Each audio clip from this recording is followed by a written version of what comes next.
Hi friends, നമുക്കിന്നൊരു juice പരിചയപ്പെടാം. ഞാൻ ആവശ്യമായ സാധനങ്ങൾ: പേരയ്ക്കയാണ് ഞാൻ ഫ്രൂട്ടായിട്ട് എടുത്തേക്കുന്നത്. പേരയ്ക്ക, പഞ്ചസാര, പിന്നെ വേണ്ടത് നാരങ്ങയാണ്, പിന്നെ ജ്യൂസ് അവസാനം ജ്യൂസിനകത്തേക്ക് ഒഴിക്കാനൊരു സോഡ, പിന്നെ വേണ്ടത് ഒരു മിക്സിയുടെ ജാറ്. ഞാനിപ്പോൾ ഒരു ഗ്ലാസ്സിനുള്ള ഇതിലാണ് ആവശ്യത്തിനുള്ള സാധനങ്ങൾ എടുത്തേക്കുന്നത്. പേരയ്ക്കയുടെ തൊലി കളഞ്ഞ് ഞാൻ ചെറുതായിട്ട് അരിഞ്ഞെടുത്തിട്ടുണ്ട്. അതിനകത്തേക്ക് ആവശ്യമായ പഞ്ചസാര.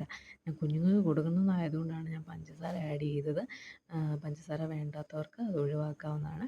ഞാൻ മിക്സിക്കകത്ത് നല്ലോണം പേരയ്ക്കായും പഞ്ചസാരയും കൂടെ ഇട്ട് ഞാൻ നല്ലോണം അടിച്ചെടുത്തു. ഇത്രയേ ഉള്ളൂ നമ്മുടെ ജ്യൂസ്. പിന്നെ നമ്മൾ ഏത് ഗ്ലാസ്സിനകത്തേക്കാണോ എടുക്കുന്നതെന്ന് വെച്ച് കഴിഞ്ഞാൽ അതിലേക്ക് തന്നെ ഒരു ഹാഫ് നാരങ്ങയുടെ നീര് പിഴിഞ്ഞൊഴിച്ചു. അത്രയുമേ ആവശ്യമുള്ളൂ. നമുക്ക് ഒത്തിരി അതിൻ്റെ ആവശ്യമില്ല നാരങ്ങയുടെ. എന്നിട്ട് നമ്മൾ അടിച്ച് വെച്ചേക്കുന്ന പേരയ്ക്കായുടെ ആ ഒരു സിറപ്പ് കൂടെ നമ്മൾ അതിൻ്റെ അകത്തോട്ട് മിക്സ് ചെയ്യുകയാണ്. ഞാൻ പറഞ്ഞില്ലേ, ഒരൊറ്റ ഗ്ലാസ്സിനുള്ളതേ ഞാൻ എടുത്തുള്ളൂ. അതിലേക്ക് ഞാൻ സോഡയും കൂടെ ഞാൻ ഒഴിക്കുന്നു. ഇതൊരു ലൈറ്റ് പിങ്ക് ഷെയ്ഡ് കളർ വരുന്ന ഒരു ജ്യൂസാണ്. കാരണം ഞാൻ ആ പേരയ്ക്ക എടുത്തത് ചുമന്ന പേരയ്ക്കയായിരുന്നു, അതുകൊണ്ടാണ് ആ ഒരു ഷെയ്ഡ് വന്നത്. നല്ല ടേസ്റ്റി ജ്യൂസാണ്. എല്ലാവരും ഒന്ന് ട്രൈ ചെയ്ത് നോക്കണം.